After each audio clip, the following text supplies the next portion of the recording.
만약 내일 아침 눈을 떴는데 세상이 끝나가고 있다면 어떨까요? 공상과학 영화 속 이야기가 아니라 실제로 일어날 수 있는 일입니다.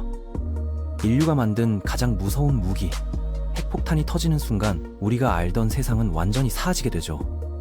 그런데 정말 무서운 건 폭발 그 자체가 아닙니다. 폭발 이후에 찾아올 긴 어둠, 바로 핵겨울이 진짜 공포인 것이죠. 이제 그 이야기를 시작해볼까요?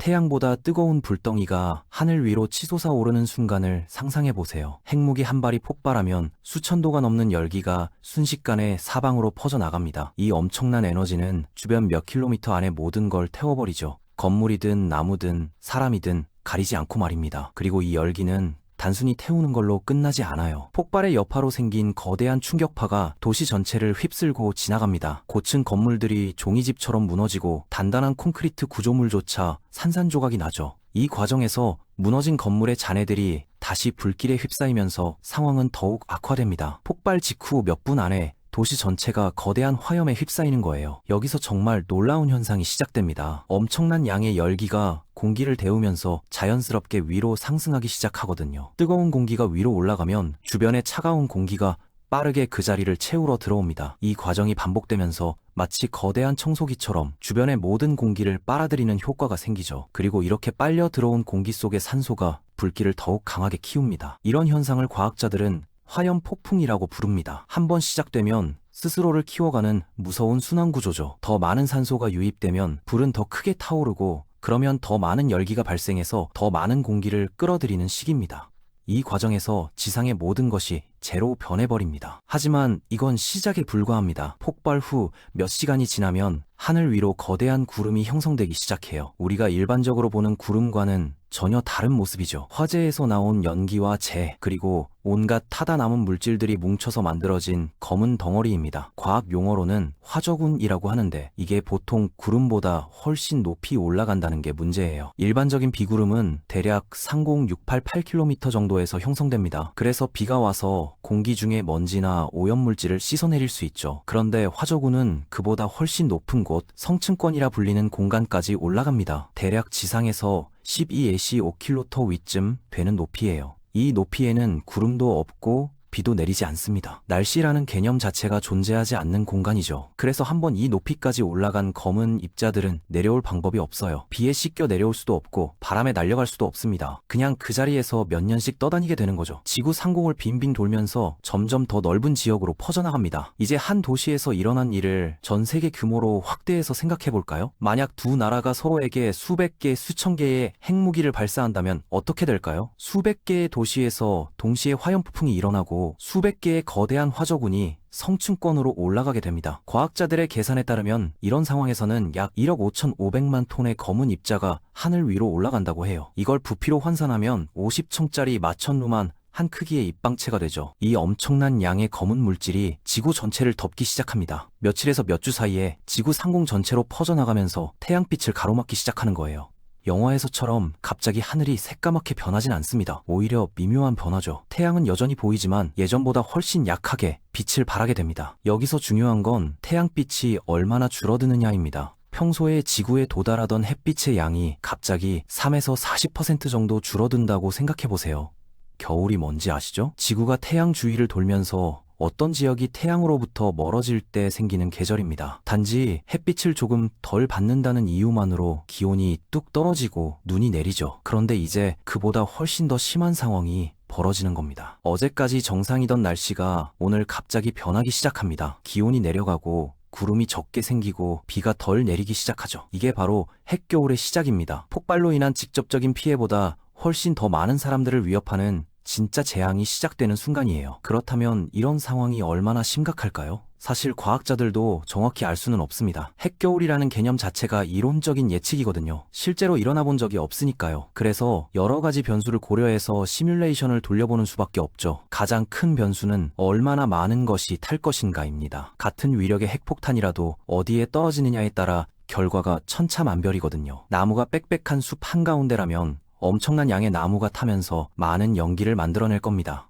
반면 사막 같은 곳이라면 태울 것도 별로 없죠. 도시의 경우도 마찬가지예요. 나무로 된 건물이 많은 옛날 도시와 콘크리트 건물만 있는 현대 도시는 다르게 반응할 겁니다. 계절도 중요한 요소입니다. 여름에는 나무와 풀이 수분을 많이 머금고 있어서 잘 타지 않아요. 반면 가을이나 겨울에는 건조해서 더 잘 타죠. 심지어 그날의 날씨도 영향을 미칩니다. 바람이 세게 부는 날이라면 불이 더 빨리 퍼질 테니까요. 이런 모든 변수를 고려해서 과학자들이 내린 결론을 말씀드릴게요. 먼저 좋은 소식부터 전하자면 핵겨울은 영원히 지속되지 않습니다. 새로운 빙하기가 시작되는 것도 아니에요. 하늘 위의 검은 입자들은 시간이 지나면서 조금씩 제거됩니다. 중력 때문에 천천히 아래로 떨어지기도 하고 성층권의 공기 흐름을 타고 극지방으로 이동해서 제거되기도 하죠. 이 과정이 완전히 끝나려면 대략 82년 정도 걸린다고 합니다. 그런데 나쁜 소식이 있습니다.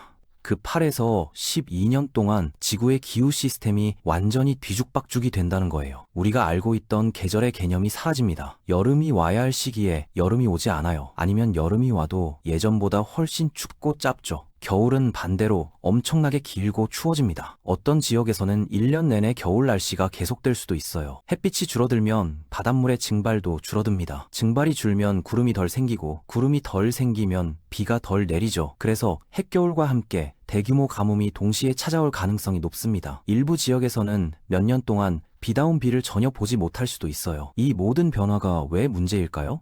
바로 우리의 식량 때문입니다. 인간이 먹는 음식의 대부분은 식물이거든요. 직접 먹든 가축을 통해 간접적으로 먹든 말이에요. 그리고 식물은 태양 에너지로 자랍니다. 광합성이라는 과정을 통해 햇빛을 에너지로 바꿔서 성장하는 거죠. 그런데 햇빛이 30에서 40% 줄어들면 어떻게 될까요? 식물의 성장 속도도 그만큼 느려집니다. 어떤 식물은 아예 자라지 못하고 죽어버릴 수도 있어요. 특히 우리가 주식으로 삼는 쌀, 밀, 옥수수 같은 곡물들은 햇빛이 충분해야만 제대로 자랄 수 있거든요. 인류의 대부분은 중위도 지역에 살고 있습니다. 북위와 남위 30도에서 60도 사이의 띠 모양 지역이죠.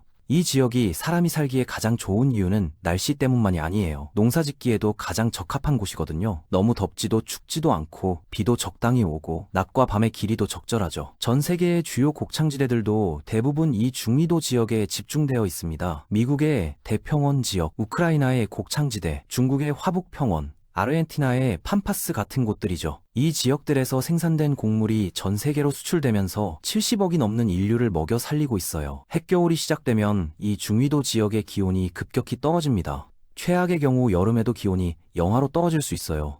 이런 상황에서는 어떤 작물도 자랄 수 없습니다. 씨앗을 뿌려도 싹이 트기도 전에 얼어버리거든요. 설령 싹이 튼다 해도 제대로 자라기 전에 서리가 내려서 죽어버리죠. 상상해보세요. 세계 최대의 곡창지대들이 몇 년 동안 아무것도 생산하지 못하는 상황을요. 미국에서 밀이 나오지 않고 우크라이나에서 옥수수가 나오지 않고 중국에서 쌀이 나오지 않는다면 이 나라들은 자국민을 먹여 살리기도 벅찰 겁니다. 다른 나라에 수출할 여력은 전혀 없겠죠. 실제로 식량을 수출하던 나라들이 수출을 중단하면 어떤 일이 벌어질까요? 아니면 수출을 하더라도 가격을 10배, 20배로 올리면요. 식량을 수입에 의존하던 나라들은 순식간에 위기에 빠지게 됩니다. 특히 중동이나 아프리카의 많은 나라들이 이런 상황이에요. 인간이라는 종이 지구에서 생존할 수 있는 숫자는 간단한 산수로 계산됩니다. 전 세계에서 생산되는 총 칼로리를 한 사람이 하루에 필요한 칼로리로 나누면 되죠. 평균적으로 한 사람은 하루에 약 2100칼로리가 필요합니다. 현재 전 세계는 대략 82억 명을 먹여 살릴 수 있을 만큼의 식량을 생산하고 있어요. 약간의 여유분까지 포함해서 말이죠. 그런데 핵겨울로 식량 생산량이 절반으로 줄어든다면 41억 명만 먹여 살릴 수 있게 됩니다. 나머지 41명은 굶주리게 되는 거죠. 더 끔찍한 건 인류가 비축해둔 식량이 얼마 되지 않는다는 사실입니다. 전 세계적으로 봤을 때 우리가 가진 식량 비축분은 대략 2-3개월치 정도밖에 안 돼요. 옛날에는 사람들이 추수 때 곡식을 많이 저장해뒀습니다. 다음 해 농사를 지을 때까지 먹을 양을 확보해두는 거죠. 그런데 현대 사회는 다릅니다. 적시 생산 시스템이라는 걸 사용하거든요. 필요한 만큼만 생산하고 유통시키는 방식이에요. 창고에 물건을 쌓아두면 비용이 들고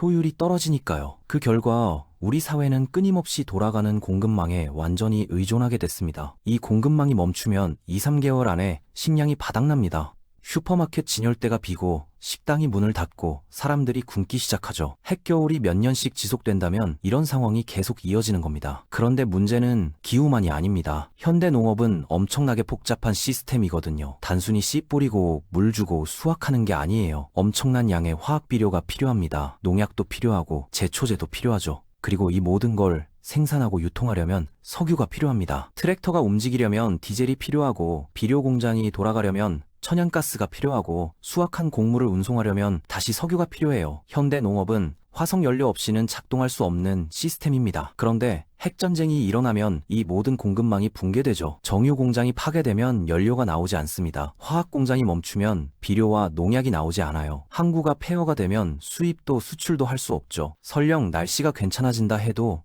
농사를 지을 수 없는 상황이 되는 겁니다. 이제 실제 시나리오를 살펴볼까요? 과학자들은 두 가지 주요 시나리오를 연구하고 있습니다. 하나는 인도와 파키스탄 사이의 핵전쟁이고 다른 하나는 미국과 러시아 사이의 전면전입니다. 인도와 파키스탄은 1947년 분리 독립한 이후 계속 대립관계에 있습니다. 카슈미르 지역을 놓고 여러 차례 전쟁을 벌였고 지금도 국경에서 충돌이 끊이지 않죠. 두 나라 모두 핵무기를 보유하고 있고 그 수는 계속 늘어나고 있어요. 가장 낙관적인 시나리오를 먼저 볼까요? 인도와 파키스탄이 상대적으로 약한 핵무기 몇십 개만 사용하는 경우입니다. 이 경우에도 직접적인 폭발로 약 2,800만 명이 즉시 사망합니다. 제1차 세계대전 4년 동안 죽은 사람보다 많은 숫자가 몇 시간 만에 사라지는 거예요. 뒤따라오는 화재들은 완전한 핵겨울을 일으키지는 않습니다. 과학자들은 이걸 핵가을이라고 부르죠. 겨울보다는 덜 심하지만 여전히 기후에 상당한 영향을 미칩니다. 이 정도만으로도 전 세계적으로 약 2억 6천만 명이 굶어 죽을 수 있다고 해요. 다만 두 나라는 계속 군비 경쟁을 하고 있습니다.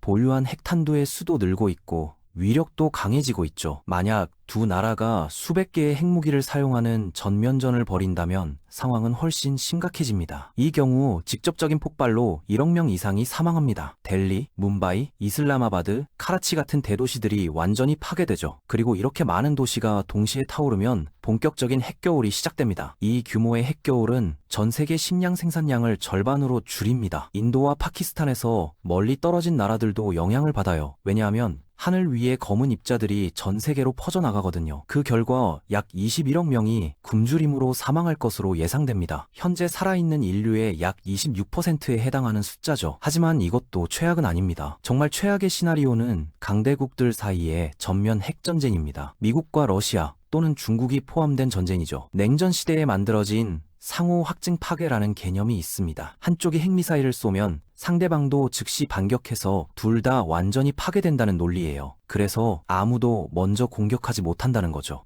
아이러니하게도 이 무서운 논리가 지난 수십 년간 핵전쟁을 막아왔습니다. 그런데 만약 이 균형이 깨진다면, 만약 실수나 오판 또는 우발적인 사건으로 핵전쟁이 시작된다면 수천 개의 핵탄두가 양측을 오가며 폭발하게 됩니다. 과학자들은 약 4,600개의 핵무기가 사용되는 시나리오를 계산해봤습니다. 이 경우 폭발로 직접 죽는 사람이 약 3억 7,500만 명입니다. 비교할 만한 다른 재난이 없어요. 인류가 스스로에게 소행성을 떨어뜨리는 것과 비슷한 수준이죠. 이후 찾아오는 핵겨울은 상상을 초월합니다. 하늘을 덮은 검은 입자들이 햇빛을 93%까지 차단합니다. 지상의 기온은 급격히 떨어지고 거의 모든 농업이 중단되죠. 중위도 지역은 여름에도 영하의 날씨가 계속됩니다. 이런 상황이 10년 가까이 지속됩니다. 식량 생산은 거의 완전히 멈추고 비축부는 몇 개월 만에 바닥나요. 사람들은 먹을 게 없어서 죽기 시작합니다. 2년 안에 약 52억 명이 굶주림으로 사망할 것으로 추정됩니다. 러시아, 중국, 미국, 캐나다, 유럽의 대부분 지역에서는 인구의 95% 이상이 사라질 겁니다. 살아남는 건